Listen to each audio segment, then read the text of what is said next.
포토맥 포럼 선생님들 안녕하세요. 저는 인천문화재단 한국근대문학관의 운영 책임을 맡고 있는 함태영이라고 합니다. 먼저 이 포토맥 포럼 선생님들 앞에서 저희 문학관을 소개할 수 있는 자리를 주신 이영묵 회장님께 진심으로 감사하다는 말씀을 드립니다. 그리고 광노훈 선생님께도 감사하다는 말씀을 드립니다.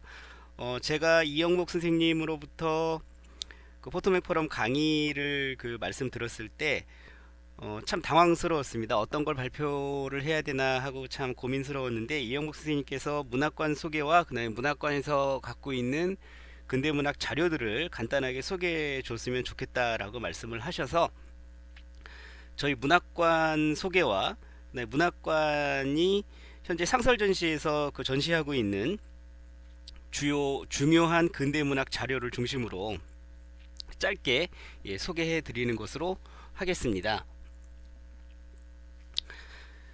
먼저 발표 제목은 한국 근대문학의 집으로 잡아봤습니다. 한국 근대문학관은 인천에 위치하고 있는데 한국 유일의 종합문학관이고요.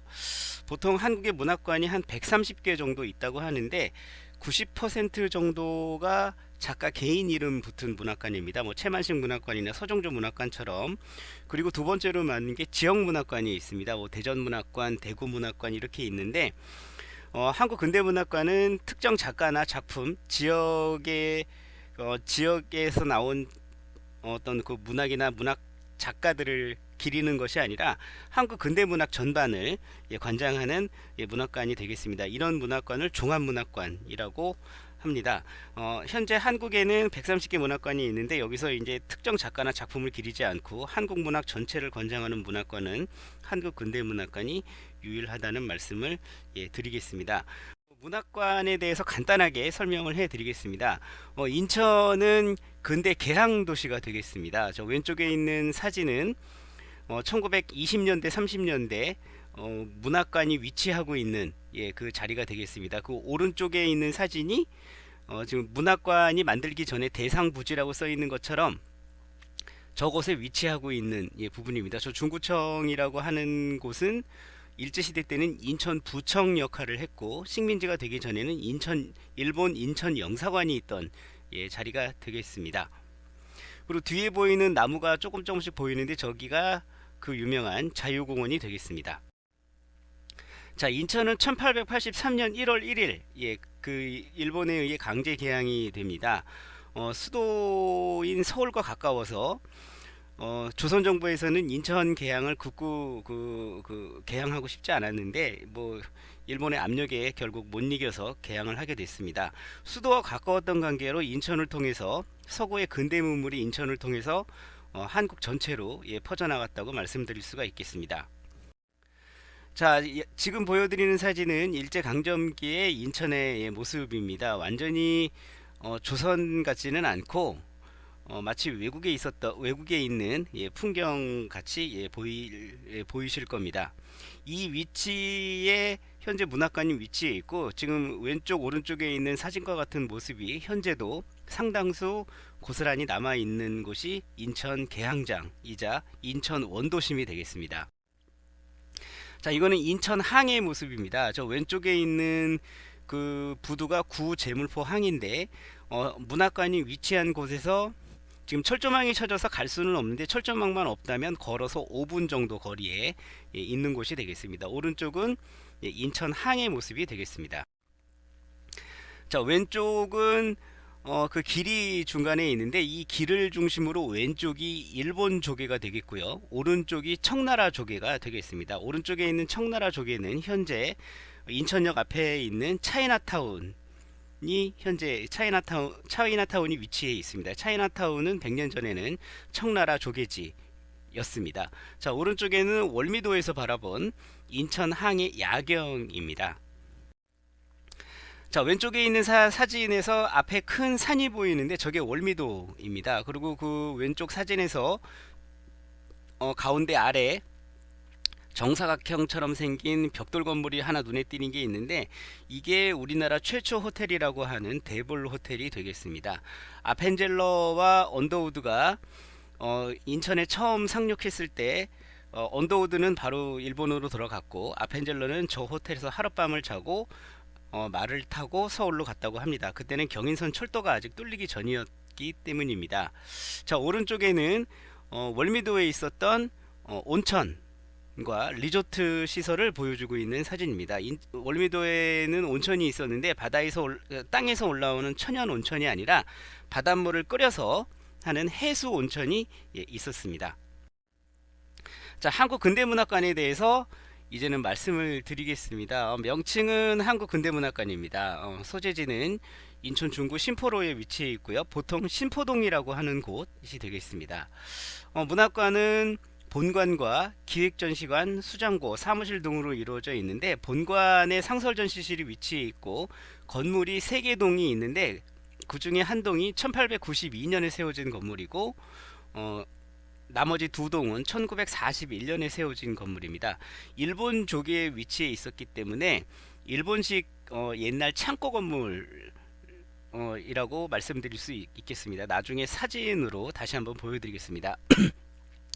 그리고 기획전시관이 있는데 기획전시관은 작년 10월 30일 날 개관을 했습니다. 이건 정확한 연대는 현재는 알 수 없는데 1930년대 그 건물이라고 현재 추정이 되고 있습니다. 1930년대에 미쓰이 물산 인천 지점으로 사용되었다는 기록이 있고 그리고 1930년대 각종 자료들을 보면 지금 건물과 같은 똑같은 건물이 그 당시부터 있었다는 것을 알 수가 있습니다. 저희 문학관이 갖고 있는 소장 자료는 한국 근대문학하고 근대 한국학 관련 자료 약 3만 점을 소장하고 있는데 이 중에서 1950년 이전의 문학관계 단행본은 한 9천여 점을 가지고 있습니다. 문학관은 지금으로부터 8년 전인 2013년 9월 27일 날 본관이 개관을 했고요. 작년 10월 30일에는 기획전시관이 개관을 했습니다. 입장료는 시민의 세금으로 운영이 되는 공공박물관이기 때문에 무료로 지금 현재 운영이 되고 있는 상황입니다. 한국근대문학관이 어디에 위치해 있는지를 간단하게 지도로 말씀을 드리겠습니다. 지금 현재 출발이라고 되어 있는 깃발이 보이는 곳이 인천역입니다. 저게 1호선 종점이 되겠는데요. 인천역에서 저렇게 선 따라서 쭉 이렇게 오시면 걸어서 한 11분 정도, 사실 11분은 아주 천천히 걸었을 때 11분이고요.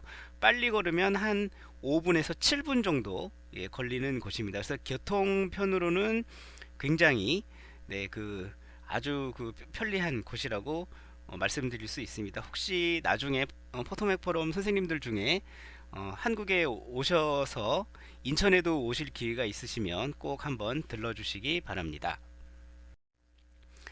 자, 문학관 운영 방향에 대해서 간단하게 말씀을 드리겠습니다. 쉽게 재미있게 배우고 즐기는 모두에게 열린 문학관을 저희는 지향하고 있고 1894년에서 1948년에 이르는 한국 근대문학과 관련된 여러 자료를 수집하고 이를 바탕으로 전시를 하고 시민을 대상으로 교육 프로그램을 운영하고 다양한 책을 내는 이런 일을 하는 공공종합문학관이 되겠습니다.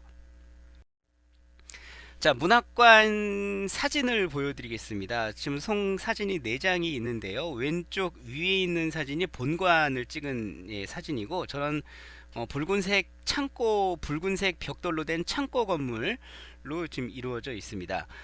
왼쪽 아래 사진을 보면 빨간색으로 이렇게 빨간색으로 사각형이 쳐져 있는 부분이 인천 중구청 건물인데 저 중구청 건물은 현재 문화재로 등록이 되어 있는 건물입니다. 1985년까지는 인천시청으로 사용이 되었었고요. 식민지 시대 때는 저게 인천부청이었고 그리고 식민지 이전에는 일본 영사관이었던 곳입니다. 저 건물은 1930년대에 그 벽돌, 그러니까 콘크리트 건물로 다시 지은 건물인데 현재 저 건물은 우리나라 문화재로 지정이 되어 있습니다. 그 아래쪽에 잘 안 보이실 수도 있는데 파란색으로 박스가 2개 쳐져 있는데 왼쪽에 있는 그 건물 4동으로 되어 있는 게 본관 건물이고요. 저 본관 건물에는 사무실과 상설 전시실이 현재 위치하고 있습니다. 그리고 오른쪽에 그 네모난 건물들이 작년 10월 30일 날 개관한 기획 전시관이 되겠습니다. 그 오른쪽 밑에 사진을 보시면 기획전 시간만 따로 이게 드론으로 찍은 건데요. 기획전 시간의 모습이 보실 수 있습니다. 저 모두 일제 강점기에 그 이제 일제 강점기부터 사용되던 건물을 현재 그 문학관으로 리모델링을 해서 지금 그 사용하고 있습니다. 내부에도 들어와 보시면 일제 시대 때 그 여러 가지 구조나 이런 것들을 고스란히 살려서 저희가 근대 분위기가 물씬 풍기는 공간으로 지금 만들어서 문학관으로 이용을 하고 있습니다. 자, 내부 모습을 보여드리겠습니다. 지금 본관 모습인데요. 왼쪽 위에 있는 사진은 상설 전시실 입구가 되겠고요. 그리고 상설 전시실의 그 첫 모습이 그 저희가 상설 전시실을 한 권의 잡지 형태로 꾸몄는데 그 잡지의 목차 부분이라고 할 수 있는데 그 목차 부분이 밑에 있는 부분이 되겠습니다. 그래서 1894년부터 1910년 그리고 맨 밑에 보시면 1945년에서 1948년까지 그러니까 대한민국 정부가 수립되기 이전 시기, 그러니까 1948년 8월 15일 날 대한민국 정부가 그 수립이 되는데 그 이전 시기를 지금 국문학계에서는 근대문학으로 지금 정리를 하고 있기 때문에 1894년부터 1948년에 약 60년간 두 세대에 걸친 문학을 시민의 눈높이에서 그 쉽게 소개를 하고 있는 부분이 상설 전시실이 되겠습니다. 그 오른쪽에 있는 사진은 상설 전시실이 2층 구조로 되어 있는데 2층에서 그 1층을 바라본 풍경이 되겠습니다. 그 상설 전시실을 계속 지금 보여드리고 있는데 그 왼쪽에 있는 사진은 입구 상설 전시실 입구를 들어오시면 바로 펼쳐지는 공간입니다. 왼쪽에는 역사적 사실과 문학사적 사실에 대한 설명이 있고 그 오른쪽에는 그 시기에 해당되는 실제 문학 작품이 전시가 되어 있는 모습입니다. 그리고 오른쪽에 있는 그 서재 같은 사진은 저희 상설 전시실이 1층으로 들어와서 2층으로 나오게 동선이 지금 그 짜여져 있는데 상설 전시실을 2층에서 나오면 바로 펼쳐지는 광경입니다. 그래서 이 공간에서는 시민들이 저렇게 손에 닿는 부분에 있는 책들은 한국 근대문학 작품들을 현대 한국어로 이렇게 다시 출판된 책들을 저희가 이렇게 꽂아놓은 부분인데요. 그래서 전시실에서 봤던 작품들을 저기에 편하게 앉아서 쉬시면서 작품들을 이렇게 보실 수 있는 공간으로 지금 시민 휴게 공간으로 만들어 놓은 그 모습이 되겠습니다. 저 공간은 참 분위기가 예뻐서 저 공간에서 드라마나 CF 촬영 같은 것들을 가끔 촬영하곤 합니다. 자, 1층을 간단하게 설명을 드리겠습니다. 이게 본관 건물인데요. 맨 왼쪽에는 기획전시실 공간이 있고 그리고 그 가운데에는 상설전시실 건물이 있고 오른쪽에는 이제 사무동 건물이 있습니다. 현재 이 모습 그대로 똑같은 건 아닌데 지금 상설전시실하고 기획전시실 뭐 사무동 이렇게 그냥 그 개념 정도만 봐주시면 되겠습니다.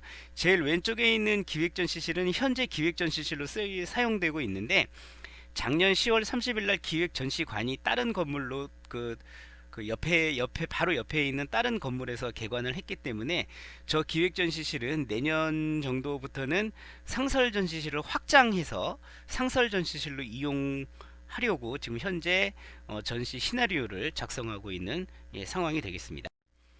자, 2층에는 이제 그 상설전시실과 뭐 이렇게 그 상설전시실이 되어 있는 모습을 볼 수 있습니다. 2층 같은 경우에는 절반은 인천 근현대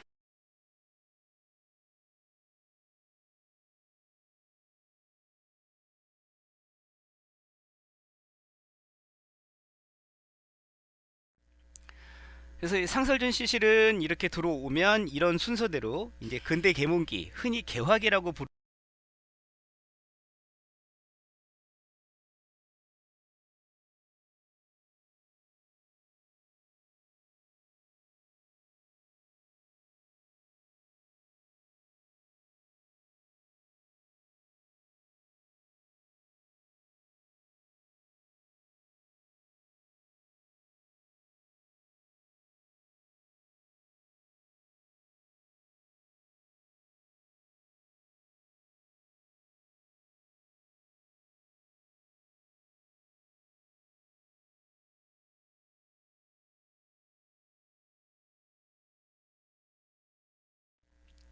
자, 2층은 방금 말씀드린 대로 이제 오른쪽의 절반이 인천, 그다음에 왼쪽 절반이 대중문학. 그래서 대중문학은 연애 소설과 탐정 소설 중심으로 저희가 넣어놨습니다. 자, 상설전시는 한국 근대문학관의 핵심을 이루는 부분입니다. 시와 소설 중심으로 그 지금 전시를 이루어져 있고요. 1, 2층 합쳐서 총 88명의 작가를 다루고 있고 현재 전시 작품은 138점을 전시를 하고 있는데 발행 그 138점에 대한 자료를 간단하게 설명을 드리면 발행 당시 초판본 원본을 전시를 하고 있고요. 그리고 수동적 디스플레이 중심의 전시는 저희가 지향을 하고 어떤 식으로든지 관람객이 그 전시에 참여할 수 있도록 다양한 체험 장치를 각 코너마다 구비해 놓았습니다. 그리고 원본이나 이 원문을 저희가 그 일반 관람객들이 원문이나 원본을 접해야 되는 것에서 근대문학을 이해하는 출발점이 저는 된다고 생각을 했기 때문에 개관할 때부터, 그래서 근대문학 작품들 원본을 직접 손으로 보고 만질 수 있는 장치도 곳곳에 마련을 해 놨습니다.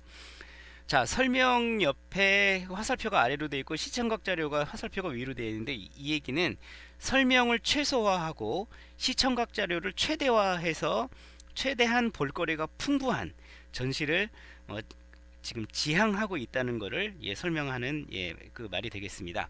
오른쪽에 있는 책은 저희가 상설전시 도록이 되겠습니다. 저희 문학관 같은 경우에는 전시 도록을 전시할 때마다 도록을 내긴 내는데 그 일반 박물관 미술관 전시 도록은 그 크고 일반 단행본 책보다 훨씬 판형이 크고 표지도 두껍고 무겁게 이렇게 되어 있는데 저희 문학관 같은 경우에는 그런 책들은 들고 다니기가 좀 어렵고 그리고 그렇게 만들면 가격도 비싸지기 때문에 일반 단행본 크기로 해서 단행본처럼 똑같이 도록을 현재 제작을 하고 있습니다. 그래서 오른쪽에 있는 책은 단숨에 읽는 한국 근대문학사라는 제목의 책인데 이 책은 상설전시 도록이 되겠습니다. 기획전시는 지금 현재는 뭐 여러가지 문제 때문에 1년에 한 번 정도 저희가 전시를 하고 있는데 기획전시는 현재 시의성 있는 전시 및 테마별 전시를 지금 하고 있고요. 그 다음에 문학과 타장르 융합 전시를 개최를 하고 있습니다. 그래서 뭐 문학과 사진이라든지 그 다음에 문학과 음식, 네, 문학과 영화 이런 식으로 저희가 전시를 한 적이 있고요. 그 다음에 상설 전시에서 다루지 못한 주제를 전시를 하는 공간이 기획전시가 되겠습니다. 그리고 타 기관과 공동 협력해서 전시를 하는 경우도 있습니다. 뭐 신문사랑 같이 한다든지 아니면 뭐 대학교랑 같이 한다든지 이런 식으로 타 기관과 공동 협력해서 하는 전시도 저희가 자주 하고 있고요. 그리고 인문학 콘텐츠 중심형 문학관으로서의 위상을 정립하고자 끊임없이 노력을 하고 있습니다. 자, 그러면 주요 소장 자료에 대해서 말씀을 드리도록 하겠습니다. 저희가 그 자료가 굉장히 그게 많이 있는데 제가 격주 목요일마다 포토맥 포럼 단톡방에 저희가 갖고 있는 희귀 소장 자료를 간단한 설명과 함께 올려드리고 있습니다. 저희가 문학관이 가진 그 자료 중에서 좀 포토맥 포럼 선생님들께서 흥미를 가지실 만한 자료들을 제가 선별해서 올리고 있는데 지금 현재는 저희 기획전시가 너무 바빠서 지금 한 달째 못 올리고 있는데 저희 지난주 금요일 날 새로 기획 전시를 이제 개막을 했기 때문에 이제 다음 주나 다다음 주부터는 다시 저희 문학관 소장 자료를 올리려고 생각을 하고 있습니다. 저희가 지금 시간이 없어서 제가 문학관이 갖고 있는 아주 희귀하고 특별한 자료 딱 2개만 뽑아서 먼저 말씀을 드리는데 창가집을 먼저 소개를 해드리겠습니다. 보면 융희 4년 7월 15일 손봉호 왼쪽에 창가 그 다음에 아래 단이라고 쓰여 있는데 이게 우리나라에 존재하는 가장 오래된 애국 창가집입니다. 1910년 7월 15일 날 이렇게 나온 거고요. 이 표지하고 오른쪽에 있는 거를 왼쪽에 표지고 오른쪽 위에 사진이 목차 아래가 이제 실제 작품인데 여기 사진에 보시는 대로 이것은 필사본입니다. 직접 손으로 쓴 것이기 때문에 국내에 단 하나가 존재하는 거고요. 그리고 1910년 7월 15일 날 발행이 됐는데 여기에서 한 달 15일 후, 그러니까 1910년 8월 30일 날 우리나라가 일본의 식민지가 됩니다. 그래서 식민지가 되면 바로 이런 책들부터 일제가 다 모아서 압수해서 불을 태워버리기 때문에 이 책은 사실은 검열 당하기 딱 좋은 책이죠. 그래서 총 32쪽으로 이루어져 있고 총 14편의 애국 창가가 실려 있습니다. 손으로 쓴 것이기 때문에 국내 유일이고요. 식민지 이전에 발행된 책이기 때문에 독립운동가, 그 다음에 독립군과 같은 그 당시에 합법적으로 유통될 수 없었던 그 귀중한 자료들이 실려 있습니다. 그래서 이 자료 같은 경우에는 현재 저희 문학관에서는 문화재청을 통해서 문화재 등록을 추진하고 있는 상황이 되겠습니다. 국내에 단 한 권 남아 있고요. 그 다음에 창가집이 일제 때도 많이 나오는데 그때는 주로 이제 무슨 뭐 효도하자, 그 다음에 뭐 그 일찍 일어나고 일찍 자자, 뭐 부모님 말씀 잘 듣자, 이런 생활 풍속적인 것만 나오고, 식민지가 되기 전에는 이제 그 외세 그러니까 그 독립 개화와 그다음에 문명 부강 같은 정치적인 그 내용의 그 창가들이 많이 불리는데, 그게 1910년 8월 30일 식민지와 함께 전부 다 이제 금지가 되고 금서 처분이 되는 거죠. 그래서 이 책이 굉장히 용케 지금까지 살아남아서 저희 문학관에서 지금 현재 소장하고 있는데, 현재 우리나라에서 단 한 권 존재하고 가장 오래된 애국 창가집이 되겠습니다. 그 다음에 1934년에 나온 망우초라는 시집인데요. 이 망우초 시집은 사실 김억이라는 사람이 이제 쓴 책인데, 김억은 김소월의 스승으로 유명한 사람이죠. 그 한시를 번역한 시집입니다. 창작 시집이 아니고 김억이 중국의 한시를 번역한 건데, 저 왼쪽에 있는 까만 표지로 된 게 보통 우리가 일반인들이 흔히 아는 김억의 망우초 시집인데, 한국 근대문학관에서 갖고 있는 망우초 시집은 그 빨간색 표지로 된, 지금 보이시는 까만색 표지의 오른쪽에 있는 요 하드카바로 된 요 책을 소장하고 있는데, 이 책의 판권지를 보면 25부 한정판이라고 되어 있어서 이 책은 딱 25권만 만들었다는 걸 알 수가 있고요. 지금 오른쪽에 보면은 그 여성 누드화와 그 다음에 어떤 그 간단한 그림, 그 다음에 왼쪽에는 꽃 칼라로 된 꽃 그림과 오른쪽에도 이렇게 캐리커처 같은 게 있고, 그 다음에 오른쪽에도 이제 또 이렇게 세 줄로 된 글씨가 있는데, 이 책 같은 경우에는 그 책을 이렇게 한 장 한 장 넘겨보면 양쪽에 그 작품이 인쇄되어 있는 게 아니라 한쪽 면만 인쇄가 되어 있어서 한쪽 면은 그 비어 있습니다. 그래서 그 비어 있는 공간에 이 김억이 그 당시 유명한 문인, 화가 등 예술가들을 한테 다니면서 직접 이렇게 받은 겁니다. 그러니까 그 여성 누드화는 일제시대 때 그 화가로 유명했던 안석영이라는 사람이 직접 그린 건데, 김억이 안석영을 찾아가서 저 책을 이렇게 빈 종이를 보여주고 저기다 직접 하나 이제 그려달라고 한 거고요.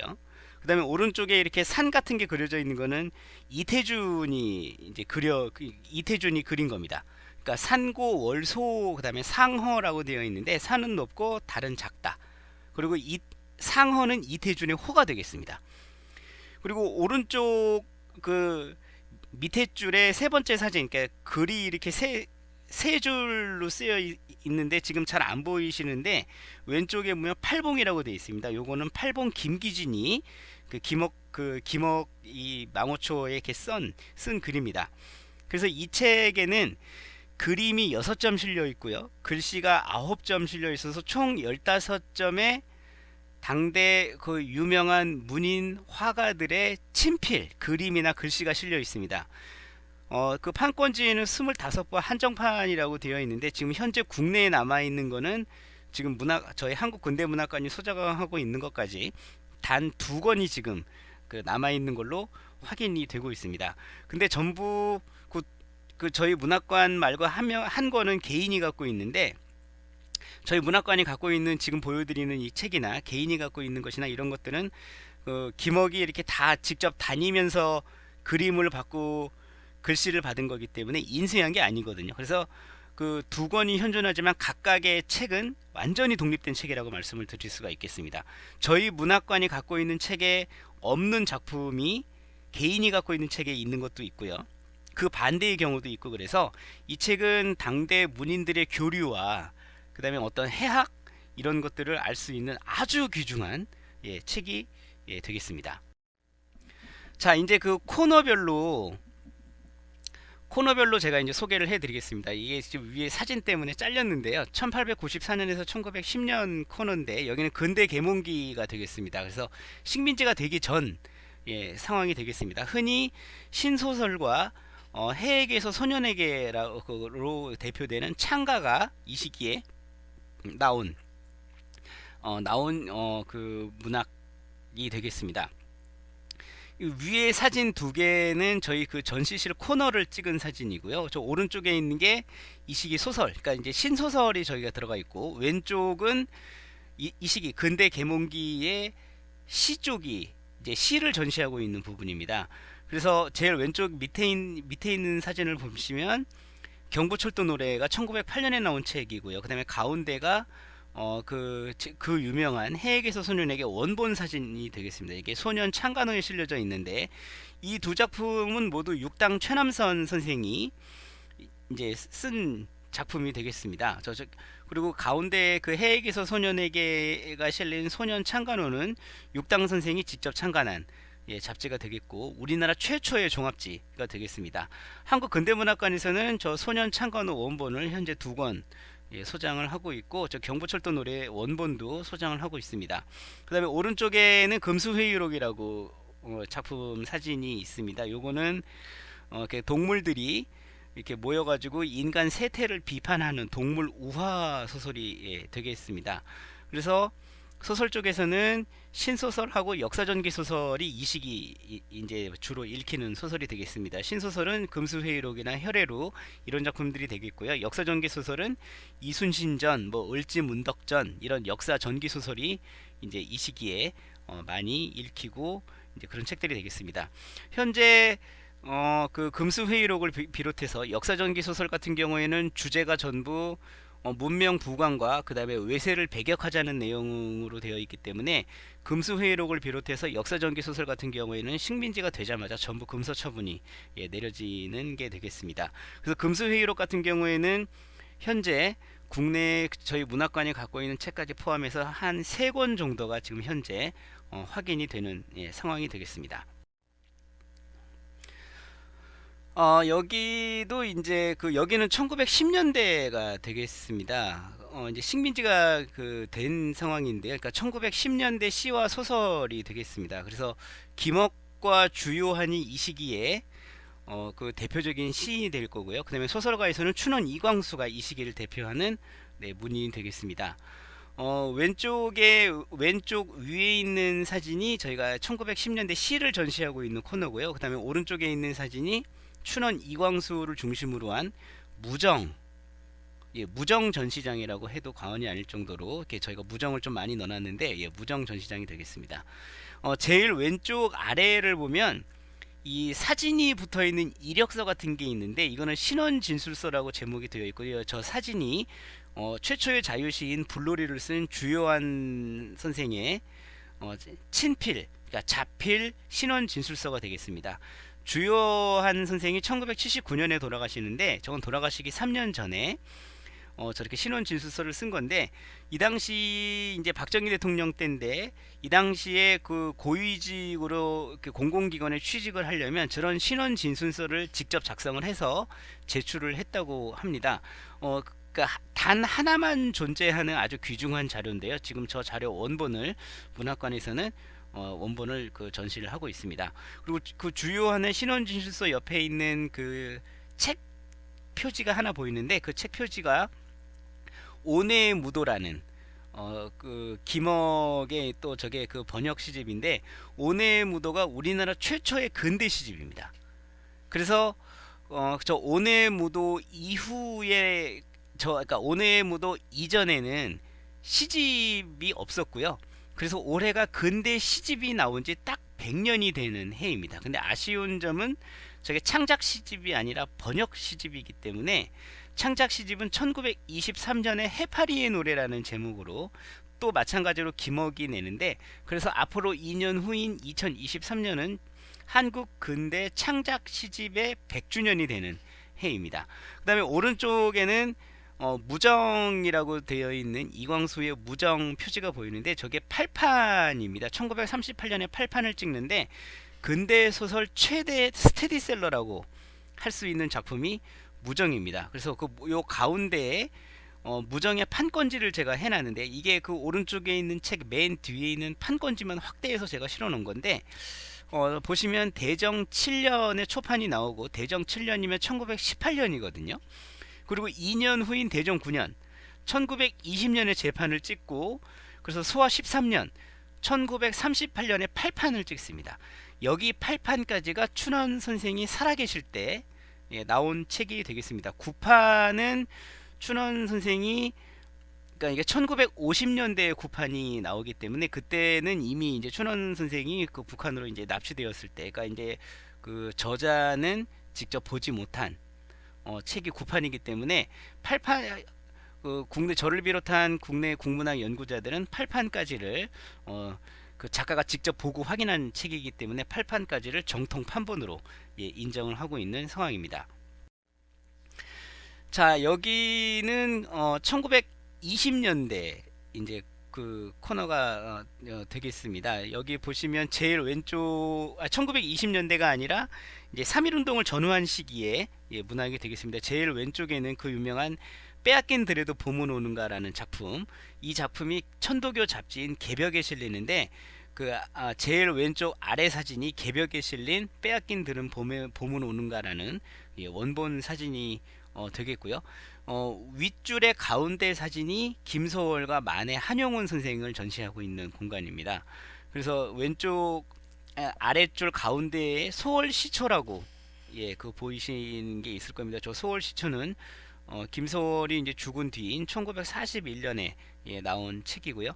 그 다음에 윗줄 오른쪽, 제일 오른쪽에 있는 사진은 뭐 염상섭이나 현진건, 김동인, 이제 현진건, 이런 사람들의 초창기 작품집이 되겠습니다. 그래서 가운데 아래줄에 보면 김동인의 유명한 대표작 감자의 단행본 초판본 모습을 보실 수 있습니다. 지금 저 연도가 계속 잘려서 보이는데요. 여기는 이제 1925년에서 35년 코너가 되겠습니다. 그 제일 왼쪽에 있는 이 시기에 한국 문학의 가장 중요한 거는 사회주의 문학 운동이 들어와서 굉장히 활발하게 발표가 되는 시기인데, 제일 왼쪽 위에 있는 사진이 이른바 사회주의 문학, 카프 문학을 전시하고 있는 공간이 되겠고요. 그 다음에 오른쪽에 있는 사진은 카프 문학이 조금 수그러든 다음에 모더니즘 문학이 그 전시를 하고 있는 공간이고요. 그 다음에 왼쪽에 가운데 있는 사진은 한국 근대 소설이 배출해낸 가장 중요한 장편 작품 5작품을 뽑아서 전시를 하고 있는 공간입니다. 제일 아래줄 사진을 좀 설명을 해 드리겠습니다. 제일 아래쪽 사진은 소설가 구보씨의 일일과, 그 다음에 역시 박태원이 쓴 천변풍경의 각각의 책의 초판본 사진을 제가 보여드리고 있는 사진입니다. 그 소설가 구보씨의 일일과 천변풍경은 박태원의 대표작이고, 그 다음에 이게 한국 근대 모더니즘 소설의 가장 대표작인 되겠습니다. 그리고 개인적으로는 저 소설가 구보씨의 일일이 제가 근대 소설 중에서는 가장 좋아하는 표지 이미지가 되겠습니다. 한국근대문학관에서는 이 책들을 전부 초판본 원본을 전시를 하고 있고요. 그 다음에 가운데에 까만 바탕에 은색 2줄이 들어가 있는 책이 있는데, 이 책은 김기림이라는 사람의 기상도라는 시집입니다. 그러니까 김기림이 쓴 기상도라는 시집인데, 기상도가 장시거든요. 장편시라서 저 책에 실려 있는 시는 기상도 딱 한 편이 되겠습니다. 근데 제가 저 책을 보여드린 이유는요, 저 책이 80부만 딱 찍은 책이고 1938년에 나오는 책인데, 지금 봐도 굉장히 그 책 표지 디자인이 모던하지 않습니까? 저 표지 디자인을 이상이 합니다. 그러니까 날개를 쓴 이상이 지금으로 치면 서울대 공대를 나왔는데 그림도 굉장히 잘 그렸거든요. 그래서 그 책 디자인도 이렇게 가끔 하고 책 그 소설 연재의 사파도 많이 그렸는데 책 장정한 거는 저 책이 딱 한 권인데 그 자기 김기림이랑 이상이 굉장히 친했거든요. 그래서 자기 친구를 위해서 저렇게 모던하게 그 장정을 해준 책입니다. 그래서 저 책은 이상이 디자인한 책으로 굉장히 유명한데 현재 잔존하고 있는 그러니까 현재 확인되는 책은 한 5권 이내가 되겠습니다. 그다음에 그 오른쪽에 백록담이라는 아주 그 서정적인 수채화 같은 표지 그림이 있는데 이 표지 그림은 제가 이제 근대 시집 중에서 두 번째로 좋아하는 표지가 되겠는데 정지용의 두 번째 시집이 되겠습니다. 제가 개인적으로 제일 좋아하는 표지 사진은 지금 여기 포토맥 포럼 발표에는 없는데 서정주의 두 번째 시집인 48년에 나온 귀촉도라는 시집의 표지를 제가 개인적으로는 제일 좋아하는데 이번 포토맥 포럼 그 강의에서는 넣지는 않았습니다. 그리고 오른쪽에 두 개의 사진은 지금 3대라는 그 제목이 보이시는데 이거는 그 근대 장편 소설 중에서 뽑아온 작품이 되겠습니다. 그 왼쪽에 가운데 사진이 지금 근대 장편 소설 5개를 전시를 하고 있는데 제일 왼쪽에 있는 작품이 염상섭의 3대가 되겠습니다. 그리고 제일 아래줄 제일 오른쪽에 있는 작품이 최만식의 태평천하가 되겠습니다. 태평천하가 처음에 조선일보에 연재되다가 저렇게 책으로 묶이는데 태평천하 부분이 되겠습니다. 제가 개인적으로 제일 좋아하는 근대 작가가 최만식이고요. 최만식 작품 중에서도 제일 좋아하는 작품이 태평천하라서 여기 지금 이 화면에서 보여드리고 있는 이 화면은 제 개인 사심이 많이 작용한 그 페이지가 되겠습니다. 자, 여기는 1935년에서 1945년인데 지금 저 그 연도가 왜 잘렸는지 모르겠는데요. 지금 제가 아까 만들 때는 저희 그 회사 사무실에서 만들 땐 문제가 없었는데 집에 와서 컴퓨터로 보니까 이게 뭐 버전이 다른지 지금 연도가 잘려 보이는데 1935년에서 1945년 사이가 되겠습니다. 이 시기 같은 경우에는 일제 말기에 해당되는 시기고요. 이 시기에 비로소 친일 문학이 등장하는 시기가 되겠습니다. 그래서 총 사진이 5장 들어가 있는데 왼쪽에 제일 윗줄의 제일 왼쪽 사진 같은 경우에는 이 시기에 나온 소설이 되겠고요. 그 다음에 윗줄의 가운데 자주색 바탕이 되어 있는 게 이 시기의 시집이 되겠습니다. 그리고 이 시기를 대표하는 문인의 한 명이 백석입니다. 사슴을 쓴 백석이라고 아마 포토맥 포럼 선생님들 다 아실 텐데 백석이 굉장한 미남으로 알려져 있죠. 그래서 저 오른쪽에 있는 사진은 그 백석의 1930년대 사진이 되겠습니다. 그리고 이 시기에 서정주하고 김동리가 이제 문인으로 등장을 하는데 신인 작가로 이 시기에 등장을 합니다. 특히 이제 서정주 같은 경우 제가 작품들을 지금 그 2개를 꺼내놨는데 가운데 그 자주색 표지, 자주색 바탕에 돼 있는 그 사진을 봐주십시오. 그 사진에 보면 그 가운데, 그러니까 위에 총 4권이 전시가 되어 있는데 가운데 두 개 작품이 가운데 2개 작품이 왼쪽에 노란색 표지가 있고 오른쪽에 좀 회색 표지가 되어 있는데 저게 2권 전부 서정주의 화사집입니다. 서정주의 첫 시집이고요. 1941년 작품집인데 제가 여기 병/특이라고 적어놨는데 화사집은 총 100권을 찍었습니다. 그 당시에. 그래서 요 그 병제본 그 자주색 바탕의 가운데 2개 중에서 오른쪽에 있는 그 노란색 작품이 아닌 저 회색 작품을 병제본이라고 하고요. 병제본은 그냥 일반 제본이라고 생각하시면 됩니다. 저 책을 85권을 찍었고요. 왼쪽에 그 노란색 표지로 된 책이 특제본이라고 해서 그러니까 쉽게 얘기하면 호화 한정판인데 저 책은 15권을 찍었습니다. 그래서 그 노란색 특제본 책은 서점에 팔지 않고 15권을 전부 1번부터 15번까지 서정주가 넘버링을 해서 자기가 아는 사람한테 준 증정본이고요. 오른쪽에 있는 그 병제본 85권을 일반 서점에서 유통시킨 책이 되겠습니다. 그 아래에 있는 2개의 사진은 왼쪽에 있는 사진은 저 병제본 책을 그 표지를 한 장 넘기면 나오는 건데 미당 서정주가 그렇게 붓글씨로 저렇게 근사하게 이렇게 쓴 겁니다. 그래서 강현목이라는 사람한테 증정한 책이고요. 그 다음에 오른쪽에 있는 사진은 그 특제본의 표지를 한 장 넘기면 나오는 부분인데 아동문학을 한 박화목 선생한테 준 책이 되겠습니다. 지금 이 사진에는 잘 안 나오는데 총 15부 중 13번 책이 되겠습니다. 그러니까 그 이 15권에서 지금 현재 남아있는 책이 한 10권 정도가 남아있고요. 최근 이런 책 경매에서 이런 특제본 같은 경우 특히 이제 그 사인본이 명확하게 요 사인본 페이지가 살아있는 경우에는 한 1억 이상 간 정도로 그러니까 경매에서 한 1억에서 한 1억 3천만 원 정도의 낙찰이 되고 이렇게 아주 고가에 지금 거래가 되고 있는데요. 현재 한국근대문학관은 저 특제본 같은 경우에는 지금 2권을 소장을 하고 있습니다.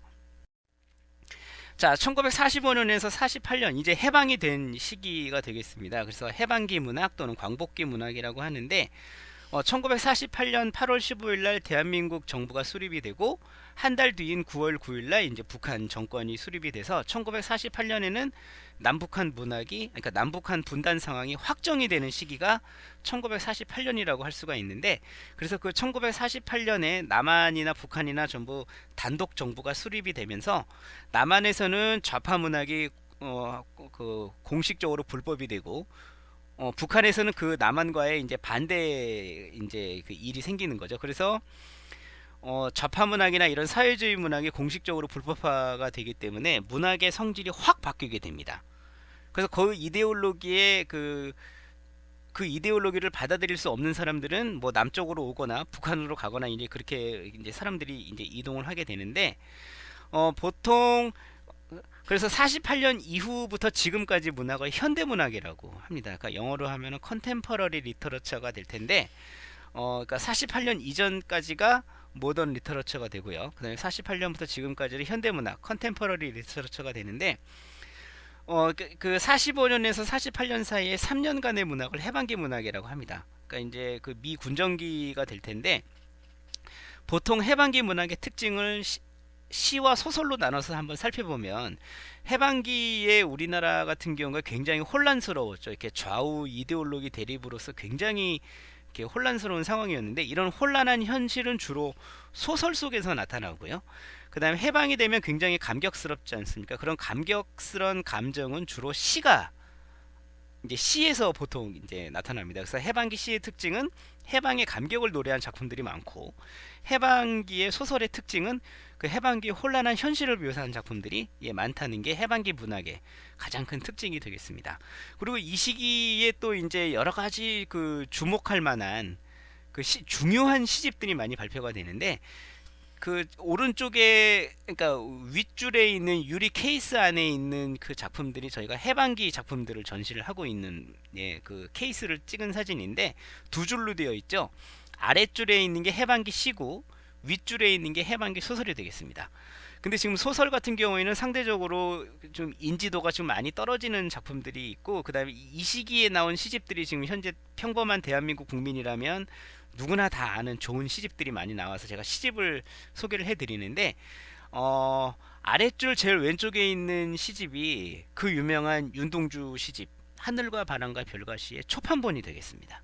물론 시인이 이제 그 타계한 지 반년 후에 나오는 책인데 이 사진을 정확하게 그 꼼꼼히 보셔야 아마 눈에 보이실 텐데 이거는 종이가 아니라 포로 만들었습니다. 표지를. 그러니까 천으로 만든 거죠.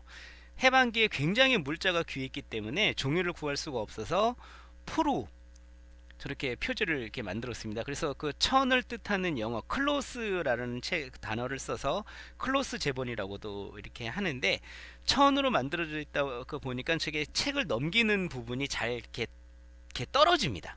떨어져서 하늘과 바람과 별과 시 자체가 워낙에 희귀한 책인데 표지까지 붙어있는 책은 굉장히 더 희귀한 책이 되고요. 현재 그래서 경매 시장에서는 저 하늘과 바람과 별과 시 같은 경우에는 한 3천만 원에서 5천만 원 정도 금액에 현재 이제 거래가 되고 있습니다. 그 제가 지금 근대문학 작품을 자꾸 그 화사집에 이어서 이게 돈으로 이렇게 말씀드리는 게 참 저도 문학을 공부하는 입장에서 그 죄송스러운데 좀 이렇게 이게 얼마나 귀한 책인지 좀 알려드리려고 이렇게 드리는 말씀이니까 예, 선생님도 양해 부탁드리겠습니다. 그래서 그리고 하늘과 바람과 별같이 저 책의 또 그 특징은 뭐냐면 그 오른쪽에 해방기념 시집하고 또 오른쪽에 청록집이 이렇게 보이실 텐데 지금 이 사진상으로는 잘 안 보일 텐데 저 하늘과 바람과 별것이 또 하나의 특징은 가로쓰기로 되어 있습니다. 책이 저 시기에 나온 책들 중에서 굉장히 드문 케이스거든요. 가로쓰기가 보통 다 세로쓰기를 하는데 그래서 오늘날 책처럼 전부 왼쪽으로 넘깁니다. 하늘과 바람과 별것이는 그러니까 저 가운데 있는 해방기념 시집이나 오른쪽에 있는 청록집은 세로쓰기로 되어 있기 때문에 오른쪽으로 넘기는데 저 하늘과 바람과 별과시는 가로쓰기로 되어 있어서 왼쪽으로 넘기는 예, 책이 되겠습니다. 지금이야 전부 가로쓰기로 되어 있어서 왼쪽으로 넘기는데 저 시기 1948년만 하더라도 가로쓰기가 굉장히 드문 시대였기 때문에 네, 그 책 자체만으로도 저희가 굉장히 희귀한 책이라고 할 수가 있겠고요. 그다음에 가운데에 있는 해방기념 시집은 저 때는 이제 그 해방의 감격을 좌파 시인이나 우파 시인 할 것 없이 다 같이 좌우파가 모여서 해방의 감격을 노래한 시를 모은 시집이 되겠습니다. 그리고 오른쪽에는 청록집인데 그 유명한 박목월, 박두진, 조지훈 요 세 명의 그 시인을 청록파라고 하는데 이분들이 일제 때 그 써놓고 발표를 못했는데 그 일제 때 써놓고 발표를 못했던 책들을 그 작품들을 해방 후에 저렇게 세 명이 모여서 청록집이라는 제목을 붙여서 낸 겁니다. 그래서 저게 청록집 초판본 책이 되겠습니다. 저 책은 굉장히 그 당시 인기가 있었는지 한 1년인가 2년 있다가 재판이 나오는데 재판은 표지 디자인이 조금 다릅니다. 한국 근대문학관에서는 초판과 재판을 모두 소장을 하고 있는데 전시는 초판을 지금 하고 있습니다. 이영국 선생님께서 40분에서 45분 정도 강의를 했으면 좋겠다고 말씀해 주셔서 지금 마무리를 짓겠는데요. 지금 너무 지금 급하게 달려온 것 같고 제가 지금 너무 중구난방 이렇게 떠들어서 이거 포토맥 포럼 선생님들한테 오히려 혼란을 끼쳐드린 건 아닌지 모르겠는데 여기까지 제가 강의를 했고요. 그 다음에 그 전시 진열장, 전시 케이스와 그 다음에 중요 작품만 제가 이렇게 전시를 해드려서 저희 문학관에 들어오시면 이런 옛날 책들만 있다고 지금 오해하실 수도 있는데 절대 그렇지 않고요. 그 전시실 안 곳곳에 그 선생님들, 그러니까 관람객들이 재미있게 참여할 수 있게 뭐 어떻게 터치 스크린을 이용해서 음악을 들을 수 있는 코너도 있고, 그 다음에 뭐 여러 가지 이렇게 돌려보실 수 있는 그 코너도 있어서 절대 지루하지 않게 관람할 수 있게 저희가 다 이렇게 준비를 잘 해놨거든요. 그래서 혹시 인천에 오실 이제 기회가 생기시면 꼭 한번 들려주시기 바랍니다. 저희 문학관에 오시면 제가 포토맥 포럼 선생님들은 제가 직접 문학관을 안내해 드리도록 하겠습니다. 자, 그러면 여기서 저의 강의를 마치도록 하겠습니다. 들어주셔서 감사합니다. 고맙습니다.